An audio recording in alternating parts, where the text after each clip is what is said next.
I went into this with probably higher expectations than perhaps I should have been, because I'm a huge fan of J.A. Bayona. You know, he made Monster Calls, he made The Orphanage. You liked Impossible very much, so did I. He's somebody who's demonstrated that he is able to balance effects and story. And I think the moments in Jurassic World Fallen Kingdom when it works best are the moments that you feel are the things that interesting there. You know, Chris Pratt saying you don't plant flowers and wait for them to grow, you dig for the gold.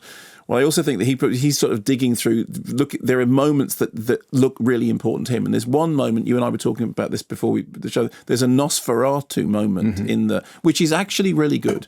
There is a sequence in it in which all that stuff that Bayona does well, which is kind of gothic and it's chilling and it's related to the history of horror and it's to do with children and childhood fantasies, that sort of stuff. All those moments come together in one particular scene in the film, which I don't want to sort of spoil for anybody, but you'll recognise it when there's a very, very deliberate nod to Nosferatu, and it's done very well.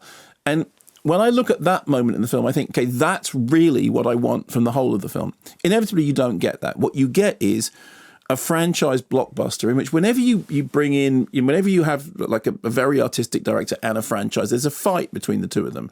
And it's which one is going to come out on top. So when it's Duncan Jones directing Warcraft, is it more Duncan Jones or is it more Warcraft? And in the case of, Jordan Vogt-Roberts doing Kong Skull Island, is it more Jordan Vogt-Roberts or is it more, a great big King Kong movie? And I think this works out about sort of 30, 70%. It felt about 30% felt like the movie that I wanted Bayona to be making, and 70% felt like the franchise, what the franchise needed. So, for example, when Chris Pratt in that interview was talking about that there is more use of animatronics. I mean, I know there was some discussion before about the animatronics in inverted commas of Jurassic World. And people saying, yeah, but there really are very, very few of them. People are just saying that to make it feel more physical. I felt that, as I felt with the other one, that the effects are done well. I mean, I do believe that those creatures are running around. There's only a few moments in which it looks to me like, okay, we're in a CG world.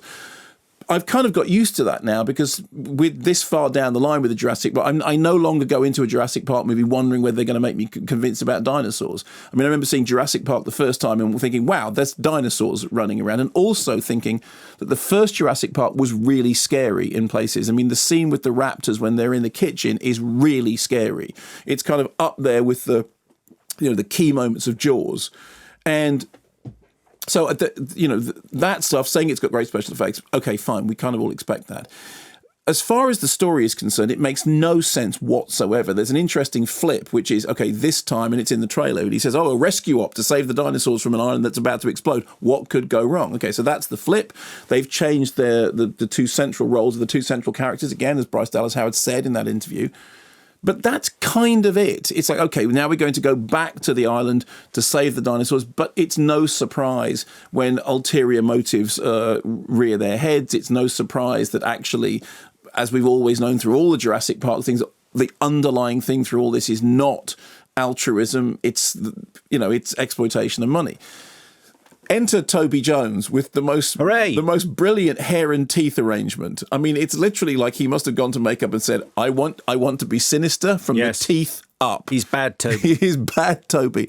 And I think he brings a real sense of fun to that role, and also a sense of menace. I think he's enjoying himself, and it's kind of right because it's got a slightly pantomime edge. There is a particularly pantomime edge towards the end of his character arc. And I think he does that well. But I did spend a lot of the film thinking, okay, I'm not seeing a huge amount that's new.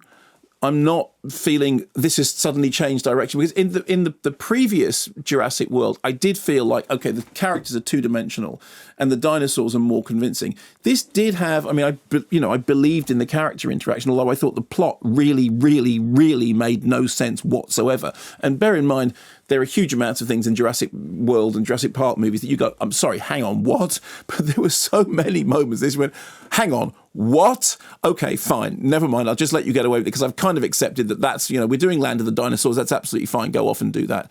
I thought that there were individual set pieces were well done, in terms of the kind of, there'll be set pieces in which there are chases and there are cliffhangers.